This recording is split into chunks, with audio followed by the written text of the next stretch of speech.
right, ladies and gentlemen, once again, we are back at DeSoto BMX under the big top, DeSoto, Texas. We are at the 2019 Super Nationals. It's Friday, Mr. Graham. It is definitely Friday. And, you good? You here? Yeah. Okay, cool. Well, it's Friday. We're here at the Super Nationals 2019 DeSoto BMX under the big top, DeSoto, Texas. They're about to wrap up with practice. We got a half hour till these phenomenal races start.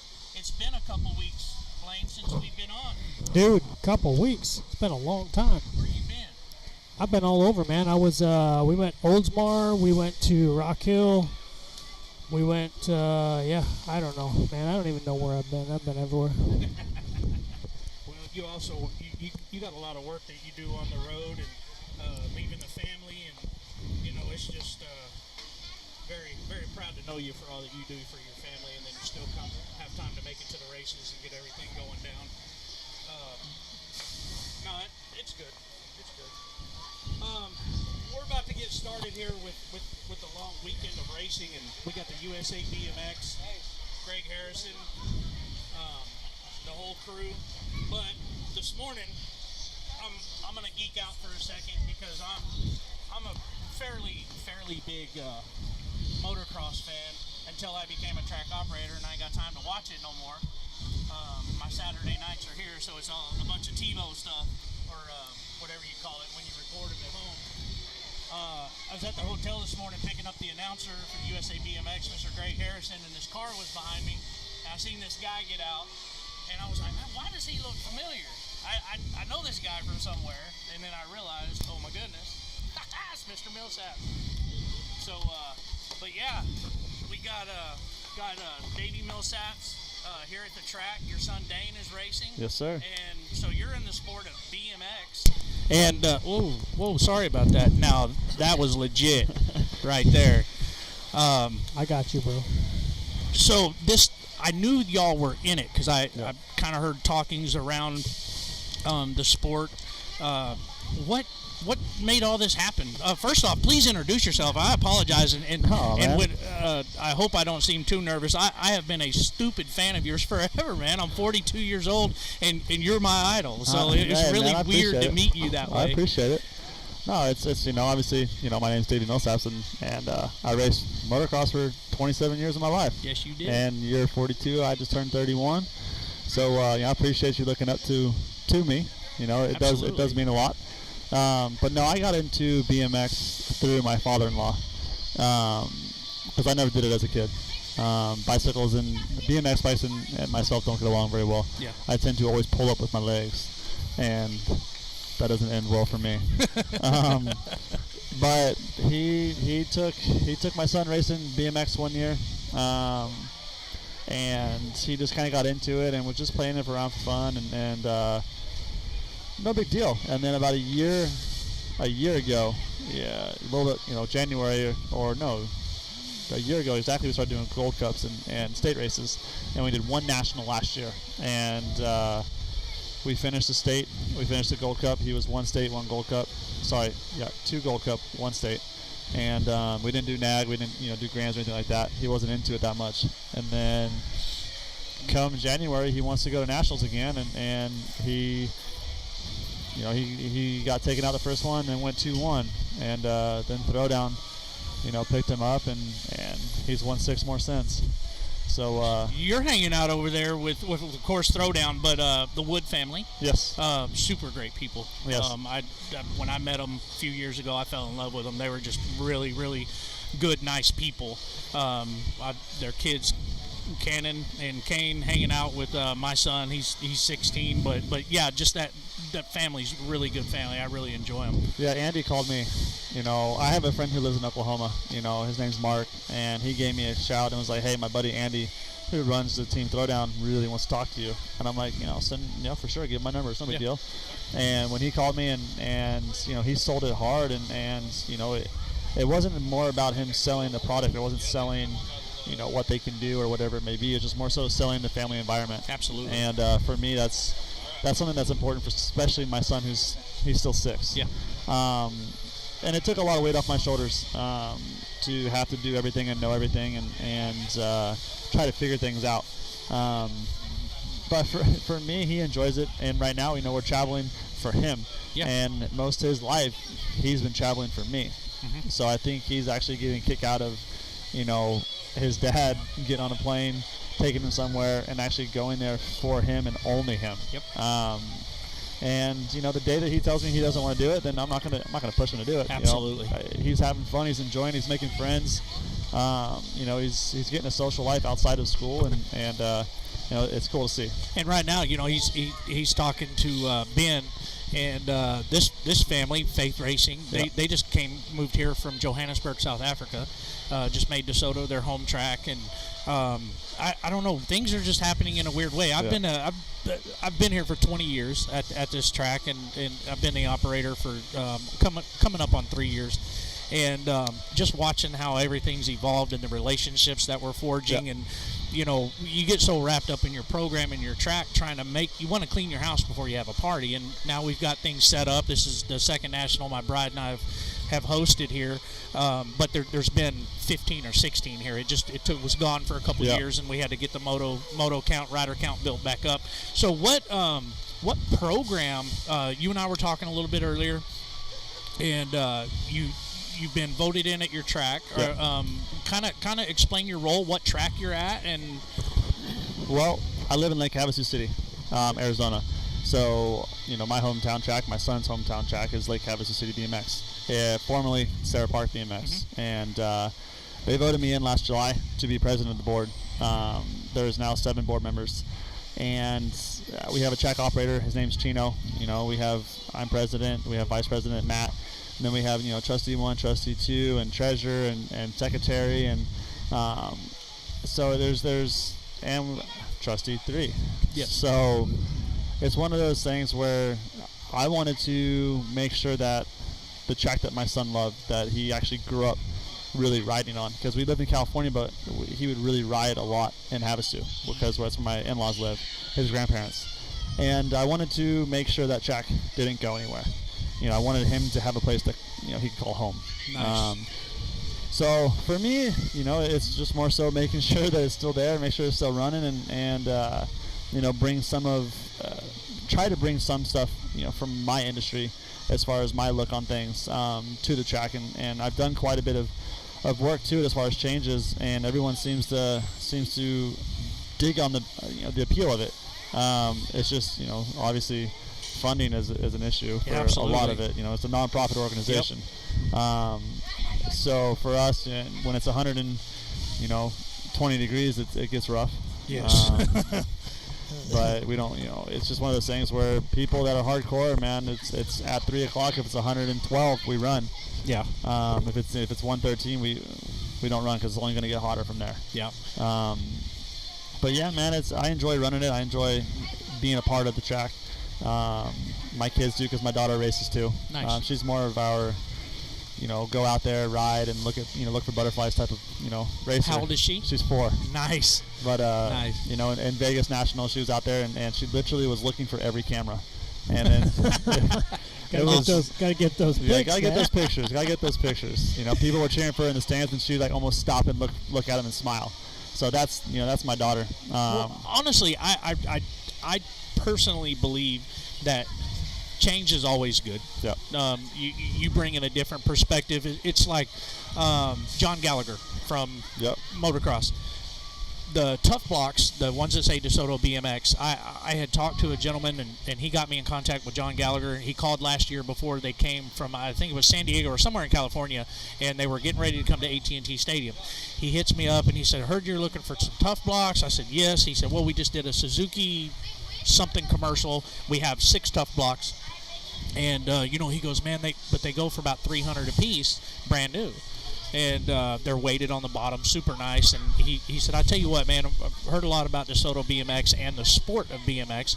He's like, "I'm going to send them to you on the AMA Supercross trailer. Just make sure I get $50 a piece, and I'll haul them out there." So he had me meet him at the AT&T Stadium, threw me on the golf cart. I got a really cool tour of the track. I'd never seen one like down on it. I couldn't believe how deep those whoops were, dude. I was like, y'all are stupid. Y'all going through their fourth gear pin. Y'all got problems. Like, I don't know why it looks easy on because you're getting critiqued on TV, and I'm like, man, we're getting critiqued on TV, on the internet. I mean, people sit in the stands. You know, when you get down and look at it from a personal perspective of walking on the track and walking up the face of a jump, and you're looking at a 14-foot takeoff, 12 to 14-foot takeoff, and looking at it, you have no idea where the landing is. So how would you? That thing's huge. It's one of those things. It's a pretty incredible experience because, like, Riley, my son, has been riding since he was 3. And we got the opportunity to go down to track walk in Houston last year. And he walked out there, and some of the ruts, like, just going through the faces of the jumps, he's like, Dad, I can't even two-leg waddle around this track. It's crazy, and I want to get back to that in just a second. But John Gallagher sent those out here, gave me a tour, so he gave them to me, so I got them for $300. I got these brand new Suzuki Tough blocks, and we got to talking about the sport and how important it is to have views from people in extreme sports like that help sports that are like this one evolve with ideas. Now, we don't need to get any more closer together because these pedals will have motors, but the evolution of the sport, having the fresh ideas and what somebody like you can bring to the sport that has seen stuff on the highest level possible. When we got some tracks, you know, like the big Supercross tracks in Florida and California, Chula Vista. Yeah. That's only in a couple spots. Yeah, when you guys are throwing out, everyone keeps throwing out Supercross tracks, man. That throws me off. Yeah, that still throws me off. Yes, because but no, I mean the ideas and the things that I notice from my industry and coming into this industry, there's a lot of the same things that could be changed in both sides. Mm-hmm. One thing that it would be a touchy subject, I think, for a lot of people would be for me, it's the age up rule. I don't like it. Yeah. I just don't think that you should age up the day you age up. Yes. It's like you started the year off as one age, then you got to switch. I totally agree. And it's like now you're going to a different group. Not only that, but you go to Grands, and it's 3-day Grands. You can ride 2 days as a 7-year-old, and then that next day you turn 8. Now you're racing a whole different group, and for 1 day. Yep. It's like, why can't you finish the whole year as a 7-year-old? So for me, that would be one thing that I talk to a lot of people about that rule. And there's a lot of people who believe in it, and obviously there's a lot of people who like to use it to their advantage. And for sure, I get that point too. But at the end of the day, you're still going to be racing the same kids. You're going to use it to your advantage now, but you wouldn't have to because you're going to race those same kids all year. So, if you're turning the beginning of the year, let's say you're 8 January 1st, you're 8 all year. Yeah. Same as us with AMA. Whatever you were December 31st or whatever the date was is what you were all year long, no matter what. You never aged up. You stayed that age all year. And to me, I feel like that would bring kids closer together because they're racing each other every single time on the track. We do a race series that we've had here. It's our championship open belt series. Yeah. I made, you're familiar with the UFC, so they're belts that they have. Yep. I make one for every age group. It cost me $200 to make a belt. And whatever you start that series in is what you race the whole year. Yeah. I can't keep up with everybody because they're handwritten motos because it's an open that we do separate from the USA BMX. So we handwrite them, or my bride handwrites them in, and she makes the moto sheets for them. But whatever they start as, because you race the first Saturday of each month. If you win the belt that night, you get to put it on and you keep the belt for a month. You just have to commit to bringing it back the next month and defending it. And I found it actually works better. Whatever age they're starting in, that's what they get to race the whole year in, because it just throws a big kink into things. And some kids, once they turn, they don't have time to grow and mature to the people that are in that same age group that's been there a year. Yeah. And it just adds a super sketchy situation. It discourages them a lot. Yes. It doesn't give them confidence to go in there. And no matter how much they're winning, they're always these kids are older. Yep. And it's like, why not race against the same kids all year long? No matter what, if you turn, I get it. If you turn, let's say you start in 8, and the cutoff date is January 1st, and you're turning 9 January 2nd. Yep. I get that, but then that's all year. Yeah. But you're racing him all year. So I mean, I get there's your pros and cons about everything, but I think the minute you turn, then a new age, like I don't feel like you should have to race against a whole year older. I'm glad. I'm glad you brought that up. That's been on my I don't want to say it's been on my mind every time we're here at the track. I have thought about that in certain situations with my own son, and it's a relief to hear that other people actually have that in their brain too. And I tell you what, you and I, we just need to schedule a meeting, and it's got to change with somebody. Hey man, BA, I know you're listening. BA, change it up. Definitely, and those guys listen, and hopefully they'll listen, to people like yourself and myself that have the experience in it and know that we're talking to the people at the track every day. Yeah. And but I tell you what, you taking the role on at your track as the president of the board, that's a big undertaking. When I took this one, the day that I became the track operator, I was the president of the board. And I played 2 roles, but I just wanted, I don't know, I had a reason for why I wanted to do that. Hopefully we can get the board built with new people. We just had a big change of hands and rebuilding our board. I think we're at like 9 people. Including myself and our treasurer and everything else. So, but I just super glad to see your boy first and foremost, because it's kids like him that are keeping the sport alive. That's our next generations, our next future pros, especially the little kids he's talking to, Tian and Ben and Joshua. But we only have a few minutes until we get started with today's racing. I would like the opportunity to do some more talking with you, do some more podcasts, and just start a dialogue, because I want to see series happen on the local level, from Arizona, from California, from Tyler Brown out in Chula to people out in Florida coming. There's stuff we can do to build our moto counts, and every track needs to grow, and we need to get more kids off the video games, get them off the streets. They're our future leaders. So I think if my method out here is, as long as they're doing good in school and they're doing right by their parents and they're handling their business and they're respectful to their elders, I want to help them succeed. And I think when we get them in a sport like this, we can kind of pull it back from them and get them on the right path. But it's just awesome, and I can't thank you enough for taking the time to come and speak with Blaine and I on Chris's Corner here at the 2019 Super Nationals at DeSoto BMX. And man, I just look forward to building a friendship and seeing what we can do together in BMX to just make it that much better. No, for sure, man. I'm always here, man. I'm always here for suggestions and opinions, and it's one of those things where, like I said, like you just said, my son's in it too, and he loves it. He loves this. He loves dirt bikes. He does both. He races works too, so. And he doesn't like to choose. If like last week or 2 weekends ago, we had to race Works and Gold Cup, Works and State. So it was a long weekend for us, but he enjoys it and he loves it. So for me, I'm here to make sure he's happy, make sure he's having fun. He's speaking of the video games as he's over there playing it. But it keeps him busy, it keeps him occupied and out of my hair while trying to figure out which moto we're at. How just a fan question real quick, if you don't mind. Yeah. Since you've been in BMX, going to tracks and stuff, how many autographs have you had to give out? As many as autographs or pictures. I mean, pictures is usually the one that people come after, just simply because it's. I don't know if they're obviously not expecting me to be there or whatever it may be. So they have their phone. Everyone has their phone. Yeah. They pull it out, take a photo.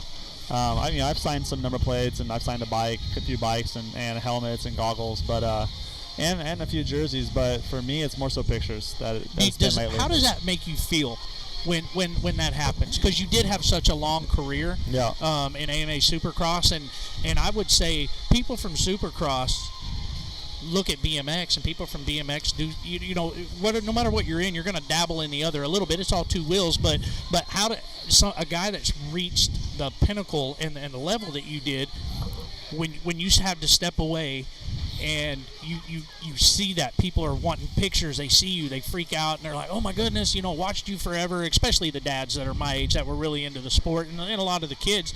I was just curious, like, does that feel good. I mean, it's cool that people, I walk around and people, know who I am. Yeah. But it's one of those things where, I did what I did because I loved what I did. And it was cool because people like the ones asking me for my photo or my autograph. It's because of them I had a job. Yeah. So, of course I'm going to be thankful to them and take the time that I can to show them appreciation. The one thing, that, like you said, it's how do you feel, walk around and whatnot. I think the one thing that probably irritates me the most is when I hear a dad, talk about how their son beat Davi Millsaps' son. I think that one, that's that's not cool because he's not you. That's a jab. That's a jab. And I've had Dane come up to me. Why is that dad saying that he beat Davi Millsaps' son? And this was probably when he was it was last year, so he was 5. Yeah. And that kind of ekes me just simply because, dude, how hard are you living through your kid? Yeah. And there's a lot of it. And it's like, come on, he's not me. Yeah. Because I promise you, if I was out there, he wouldn't have beat me. Yeah. Yeah. But he's not me. Yep. He's my son, and we don't train. We ride Tuesday, Thursdays. He races Tuesday, Thursdays at our house, our track in Lake Havasu, and we come to, whether it be Gold Cup State and Nationals now. That's all we do. Yeah. There's no training. I mean, he's trained a few times with Bubba Harris. Yeah. And he did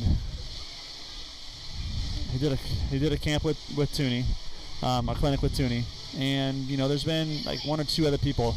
But, I mean, those are spread over the last couple of years that he's done this. So it's not like he's out there on a written program every single day. And I honestly, even at the expert level, till they reach a certain age, I didn't have my kid in training and clinics and all that. They're going to pick it up on their own, and I think it's fine-tuning stuff at a faster age that you need to mess. But that's just I'm going to shut up. I'm not trying to rip away his childhood. No, why? And in motocross, I mean, you got to give up. I mean, you give up everything for it. You dedicate your whole life. With BMX, I feel like you have a lot more family time. You have a lot more you time, and you can go play. And I mean, it's still a lot of work. The pros, like Alfredo Campo, one of my good friends, he dedicates his life to it. So it's one of those things where it's a double-edged sword either way you look at it. But for right now, with being such a young age, I mean, I'll take him to some clinics here and there just so he can fine-tune, because he doesn't like to lose. So he can fine-tune that, but he got that from you. No, he's way gnarlier than me when it comes to being competitive. When my kid was he moved from his 65 to his 85, and we were out at Underground or Kemp or somewhere out there by 7 Points, and there was one pro out there. He was he raced 250 back then, and me and my son, and it was Blake Horton. So we're on the track, and I'm over there, dad, young kid. So he worked with my son for like an hour, and I was like, oh man, that's cool as can be. But then he was out there riding, and I had my brand new CRF 250R, right? So I think I'm the bomb. I got my new gear, all my stuff, and I'm out there and I'm just ripping it as hard as I can. This dude comes by me. He's just just relaxed standing, just like trying to warm up. Laps me twice. And I thought I was killing it, man. Yeah. I get up. I'm like second gear pin the whole way. I think as a second whole. Gear, huh? Yeah, oh yeah. That's all I had the guts to do, dude. That stuff scared me. As a whole, I think everyone welcomes you guys into the sport because you do have an outreach and you do have people that follow you, and that's kind of what we need as a sport. We don't have much of a voice. That's part of the reason why Chris and I do this. Yeah. Is to try and get it out to as many people as we can. And I see your articles in Racer X talking about, the one you just did with mentioning throwdown of BMX racing. That's huge for the sport of BMX. Yes. So, I mean, and I look at it from with my son, so I got to tell a funny story. You were talking about taking pictures and stuff. So we get to Vegas. He gets his new number for the year, and he gets number 18. So he was like, oh, Davi Millsaps. And so we're standing in the elevator, and you walked in, and his face went about the color of that kid's pants, and he just started staring at the ground. And I was like, you chicken, why don't you talk to him? He's like, no, I don't think I can. So then we were out at Rock Hill last weekend, and you guys parked over by us. He came walking by, and I can't remember what I was doing, but he's sitting on his bike, and I haven't even pumped up the tires yet. And he's just sitting there like, and I'm like, hey, wake up, dude, your tires are flat yet. And he's like, that's Davey. And I'm like, yeah, it is. Would you just get it out of your system and go say hi to him? He's just a guy. Man, yeah, I mean, I get that, you know, and I understand, especially from a kid. And, you know, when I was a kid, it was looking up to, you know, the guys, and you're just like, geez, like, what do I say? You know, what do I do? Like, you're almost you're starstruck, but it's just more so you look up to these guys so much. But, you know, if he's number 18, you said, yeah, that was a good number. You know, dude, he is watched. So we have all the great outdoors. Yeah. The one with you and Carlos. He could recite that line by line. Really? To you. The number 18 is a good number, and Carlos is a good man. So he's watching good races. He's watching good times. So, well, I tell you what, we're about to get things rocking and rolling, and definitely let's brainstorm. Let's put some stuff together, and let's just create a program and something I want to introduce you to that I've done everything like this, even this podcast. It all started with Facebook Live a couple of years ago out here at the track. I wanted to do some type of outreach or something I could do from the track locally and spread the word for local and racing and all that, but a message of positivity. That's where I try to focus all my attention and making things better. And it's I end every show by one phrase, and that's when you're out there and you see somebody down, lift them up and give somebody a hug. It'll make you a better person. And I think if that's what we're truly preaching from the bottom up, just lifting people up every time we have an opportunity, and shaking hands and hugging somebody, and just letting them know that they are important and they're good for just being who they are, not trying to be somebody else or following. Just be yourself, be consistent, and things are going to work out. 100%, I agree. So, but yeah, thank you for being so gracious and such a gentleman. And once again, we look forward to doing it again, and I'll actually have something more professional, some bullet points. This right here is where it's at. This is where it's at. You know, when it's too professional, then it's not fun. Yeah. So you got to keep it real. You got to keep it real. Got to keep it easy and laid back. Well, cool. So I hope you had a good time, and man. we're definitely going to do it again. We may do something tomorrow or Sunday before everybody rolls out. But listen, hey, everybody, thank you for joining us on Chris's Corner. I don't know if it's episode 19 or episode 26. It really doesn't matter. We're all here together, and be blessed. And once again, just real quick, when you're out there and you see somebody down,